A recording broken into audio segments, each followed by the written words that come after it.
Ô, gente, hoje eu queria fazer uma resenha sobre esse livro do Zafón, que é o primeiro publicado, O Príncipe da Névoa. Vou ler aqui a sinopse. Em 1943, a família do garoto Max Carver muda para um vilarejo no litoral, por decisão do pai, um relojoeiro e inventor. Porém, a nova casa dos Carver está cercada de mistérios. Atrás da casa, Max descobre um jardim abandonado que contém uma estranha estátua e símbolos desconhecidos. Os novos moradores se sentem cada vez mais ansiosos. A irmã de Max, Alicia, tem sonhos perturbadores, enquanto a outra irmã, Irina, ouve vozes que sussurram para ela de um velho armário. Com a ajuda do novo amigo, Roland, Max também descobre os restos de um barco que afundou há muitos anos numa terrível tempestade. Todos a bordo morreram, menos um homem, um engenheiro que construiu o farol no fim da praia. Enquanto os adolescentes exploram o naufrágio, investigam os mistérios e vivem um primeiro amor, um diabólico personagem começa a surgir, o Príncipe da Névoa, capaz de conceder qualquer desejo a uma pessoa, mas cobrando um preço alto demais. Então, esse livro eu li 2 vezes nesse ano. Deixa eu segurar aqui. Li logo no início do ano e agora, por questão do projeto Zafón Cronos da Drica, que a gente tá lendo pelo blog, né? E agora no canal. Os livros do Zafón, que é em ordem cronológica de publicação. Então eu li pela segunda vez. Eu já não me lembrava mais algumas coisas da história, porque já tinha lido muita coisa depois dele e eu lembrava vagamente da história. É um livro que tem alguns aspectos bem parecidos com o It, né, do Stephen King, apesar de ser fininho. O King gosta de descrever bastante, né? E esse daqui é um livro infanto-juvenil, que é um dos primeiros escritos do Zafón, e eu acredito que por isso também não seja assim tão descritivo na parte.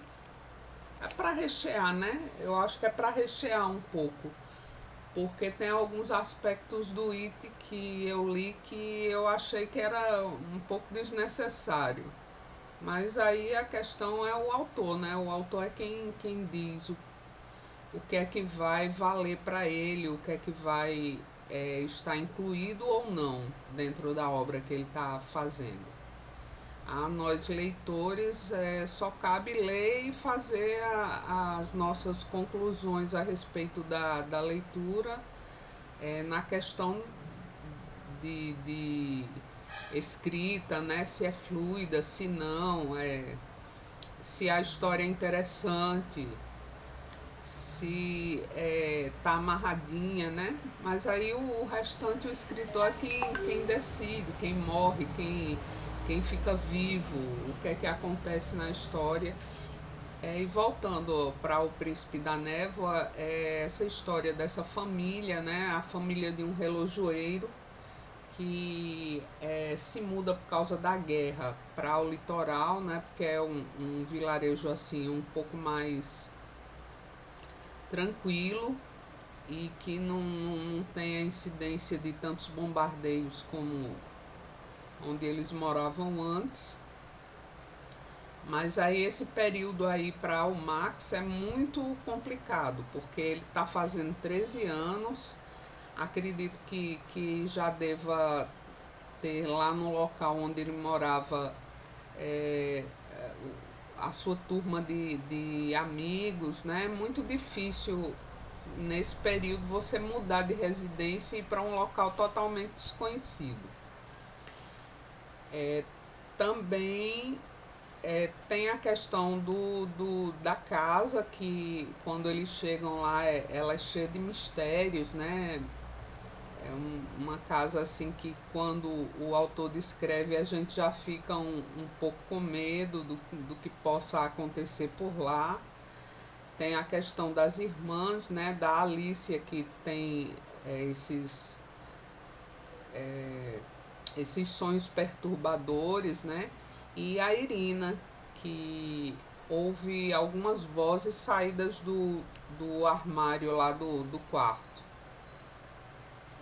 Eles chegam na estação e ela encontra um gatinho e acaba levando o gato para casa. E aquele gato causa um pouco de medo, não digo que é medo, mas receio da parte do Max, que parece que tem alguma coisa assim que não cai bem a ele, né?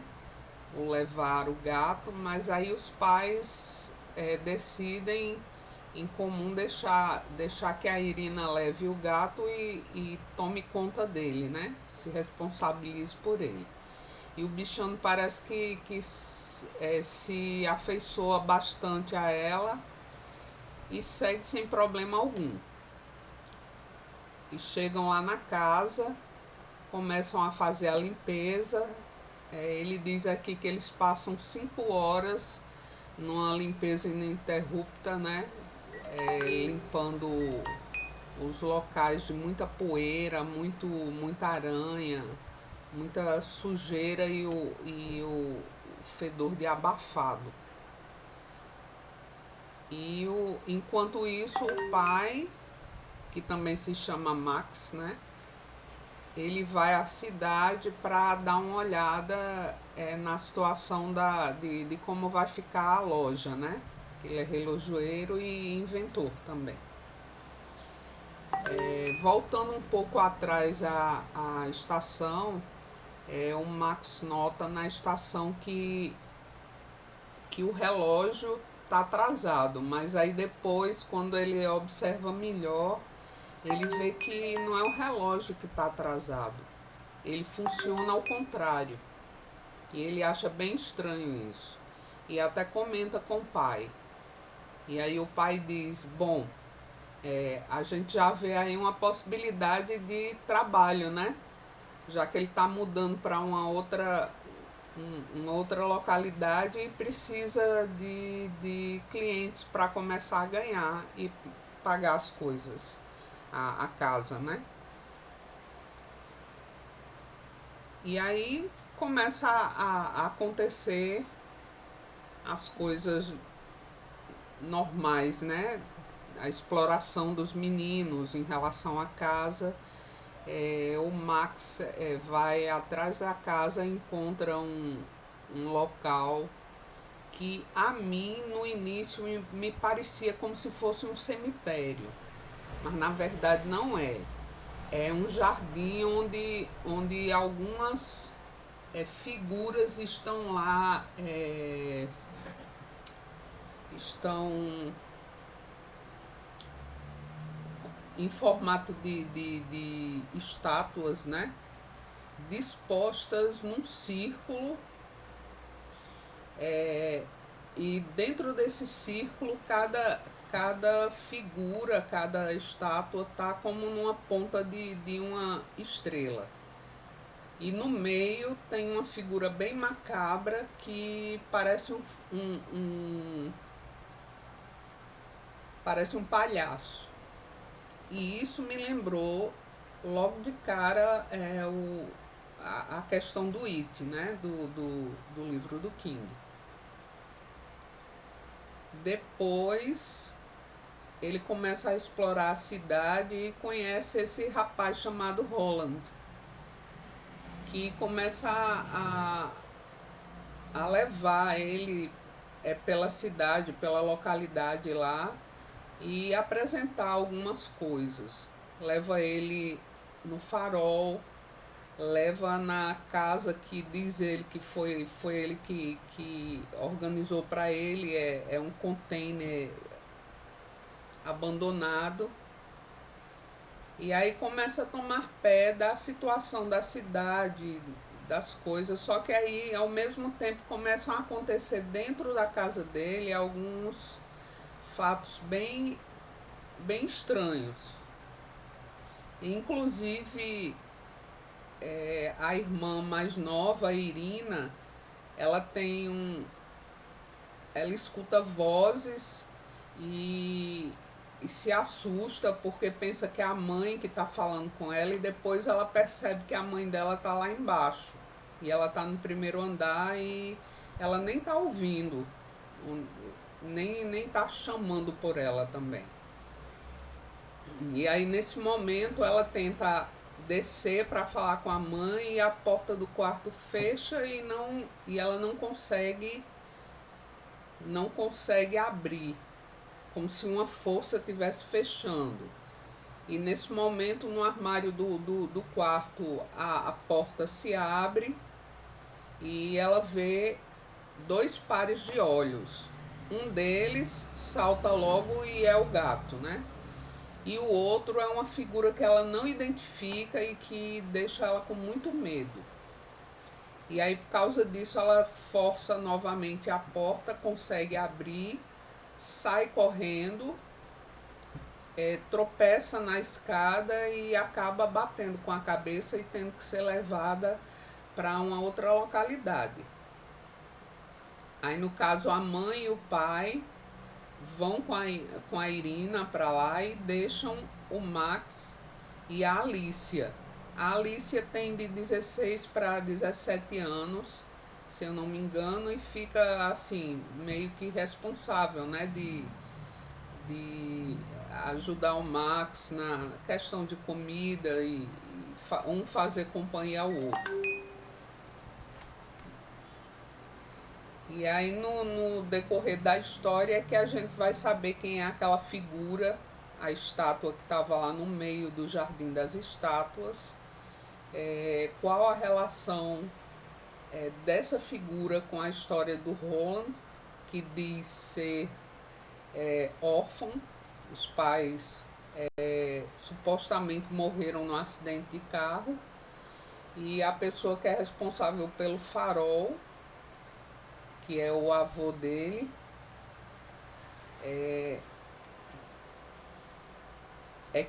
foi quem criou e quem mantém, né, ele até agora. E aí eles vão viver essa aventura. Tem a questão do barco, né, desse navio afundado aí bem perto às pedras e ao farol, onde o Roland mergulha e traz diversas coisas para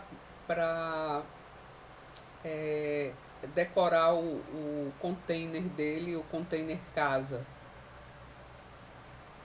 E surge aí uma amizade entre o Roland, o Max e a Alicia. E a partir dessa amizade, o resto da história vai se desenvolvendo. É um livro muito instigante, né? É um livro que eu gostei bastante de ler, principalmente a segunda vez, porque a primeira talvez eu não tenha dado tanta importância à história.